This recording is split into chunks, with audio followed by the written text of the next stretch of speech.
This is my informative speech, and for my audience today I have Mac and Cody. Music is a common denominator for much of human history. Groups of people have been gathering for millennia to listen to, participate in, or just enjoy music. What would it cost to become a part of this living human heritage? A lot of time and practice. But luckily, I can pass on the skills I've obtained through this decades-long playing guitar. Passing on this quality of life skill would not only be a lot of fun, but a great honor. Developing musical skills can help anyone become an artist, gain digital skills, or develop a new hobby or passion. With a little practice, you will impress yourself and your friends in no time at all. Before you even start playing guitar, you should probably know how to hold one. I bet you could tell me that if you're sitting down, you can rest the guitar on your knee. But could you tell me which hand goes where? When playing guitar, you place your dominant hand on the body of the guitar, generally above the hole or the pickups if you're playing an electric guitar. You place your non-dominant hand around the neck of the guitar. Your non-dominant hand is used to press down strings and play chords, and your dominant hand is used for strumming and keeping the beat. If you plan on sitting while playing, it's important to keep your feet firmly planted below your knee and keep a slightly wider stance for support. If you plan on singing while you play, it's important to stand for better breathing and more balance. Now that you've got some hands-on experience, you should start to strum the guitar. Strumming serves as the guiding force behind the sound and to help keep the beat. Think of strumming as the engine to your song. Begin by strumming in one direction. Place one finger on the very top string of the guitar and strum down slowly. Let the sound ring, then mute the strings. Strumming in this way creates a driving and rhythmic sound and is inherently a little bit slower. Strumming in both directions, up and down, creates a faster and more varied sound. You may have noticed that strumming up slowly or down slowly creates different sounds. Listen closely.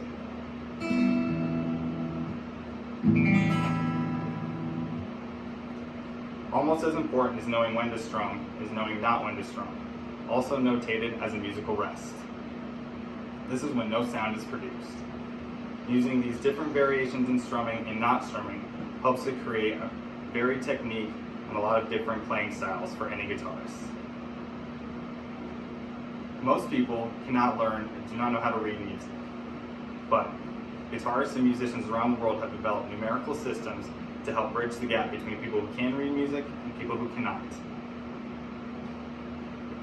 Guitar has a system to number your fingers, the strings, and the notes on the guitar. Your fingers are numbered as follows. Your pointer finger is numbered 1. Your middle finger is numbered 2. Your ring finger is numbered 3. Your pinky finger is numbered 4. And your thumb, while only occasionally used, is not numbered but is designated with a capital T. Numbering your fingers helps for easy deciphering of chord graphs or knowing proper finger placement when playing. The guitar neck is broken into 18 to 24 individual sections separated by a metal fret. Guitars are generally given insignias on individual frets to help designate specific areas and for ease of use while playing. The frets are numbered starting with 1 on the very top, and as you move closer down to the body of the guitar, the numbers grow. The strings are also numbered. Starting with the very top string is numbered 1, is the thickest string and closest to the player's face.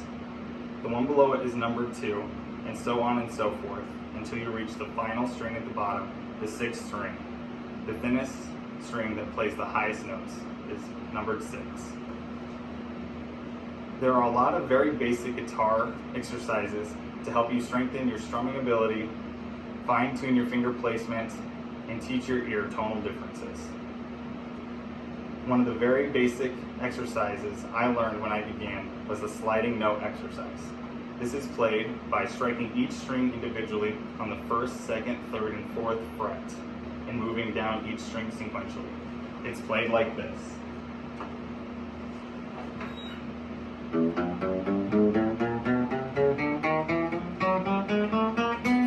As you can hear, it sounds as the note is sliding up as you play. Another very basic guitar exercise is playing any major scale. Many beginner guitarists start by learning the E major scale, as it is the lowest note being able to play on a standard tuned guitar, the low E. And the scale is played like this.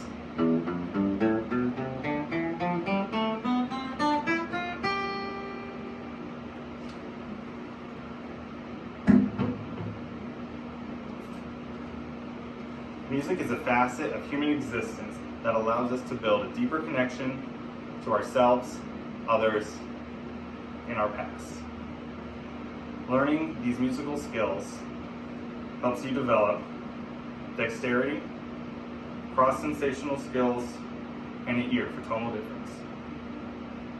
Music can be anything from sharing songs with loved ones, listening to music that makes you feel passionate, or taking a trip down memory lane with a melody from your past. I have been honing my craft for over a decade, and I wouldn't trade these skills for the world. The connection you make while learning music becomes more than a transactional skill you might put on your resume. It becomes a part of who you are. There is never a bad time to start learning music and sprinkling your day with small musical moments. Why live in the monotone when you could live in every shade of a melody? Thank you.